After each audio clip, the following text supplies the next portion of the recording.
Hi friends, எல்லோரும் நல்லாயிருப்போம். இது குட்டி பாப்பாவுக்கு என்னென்ன ஸ்நாக்ஸ் ரெடி பண்ணேன்னா, ட்ராகன் ஃப்ரூட்டும் மிக்சட் நட்ஸும். நட்ஸ் எப்போதும் கம்பல்சரியாக கொடுத்துருவேன். ஃப்ரூட்ஸ் ஏதாவது வச்சுருவேன். அவளுக்கு ஃப்ரூட்ஸ் பிடிக்கலனா வேறு ஏதாவது வைப்பேன். ட்ராகன் ஃப்ரூட் சாப்பிட்றேன்னா அதனால் வச்சுட்டேன்.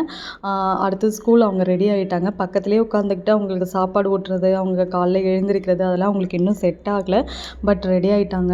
நான் இப்போ ஸ்கூல் போயிட்டு வந்துட்டு எல்லாத்தையும் க்ளீன் பண்ணி வச்சுட்டேன். பாத்திரத்தை நான் முன்னாடியே தேய்ச்சிட்டேன். ஆனால் கிச்சனை மட்டும் க்ளீன் பண்ண வேண்டியது இருந்துச்சு. இன்றைக்கி எங்களுக்கு எல்லாருக்குமே லஞ்ச் என்னென்னா 1 பாட் ரைஸ் தான். சன்னா மசாலா போட்டு சன்னா போட்டு கருப்பு கொண்டக்கல்லையும் வெள்ளை கொண்டக்கல்லையும் போட்டு பிரியாணி மாதிரி செஞ்சுருந்தேன். இதில் புதினா கொத்தமல்லியெல்லாம் பாப்பா எடுத்து வச்சிருந்தா. அதனால் நான் எல்லாத்தையும் அரைச்சி போட்டு செஞ்சுட்டேன். நல்ல டேஸ்ட்டாக இருந்தது. இது உரப்படை. ஆனால் இது வந்து ரொம்ப வரட்டி மாதிரி ஆகிட்டு நான் என்ன பண்ணேன், எடுத்துட்டு ஆஃப் பண்ணிவிட்டு அப்படி தோசைக்கல்லே போட்டுட்டு டைம் ஆகிட்டுன்னு போயிட்டேன். அது அப்படி ஆகிட்டு. அடுத்தது மோர், ஆனியன் கட் பண்ணி வச்சுருக்கேன். இப்போ நான் வந்தோடனே ரொம்ப டயர்டாக இருந்தேன். சாப்பிட்றதுக்கு முன்னாடி ஏதாவது தாகத்துக்கு தண்ணி குடித்தேன். அதுக்கப்புறம் ஏதாவது குடிக்கணுன்ட்டு மோர் குடிக்கிறேன். இது எப்போதுமே கம்பல்சரி மோர் குடிச்சிருவேன். அப்புறமா காலைல கஞ்சி வச்சு குடிச்சிருவேன். இன்றைக்கி கஞ்சி வச்சு குடிக்க எனக்கு டைம் இல்லை. அடுத்தது சாப்பிடணும். அதனால் மோர் குடிச்சிட்டு அடுத்தது சாப்பிட்ருவேன். அந்த வரட்டி மாதிரி இருக்கிற தோசையை சாப்பிட்ருவேன் வேஸ்ட் பண்ணாமல். உங்களுக்கு இந்த வீடியோ பிடிச்சிருந்தா லைக் பண்ணுங்கள் ஃப்ரெண்ட்ஸ். சப்ஸ்கிரைப் பண்ண மறந்துடாதீங்க. தேங்க்யூ.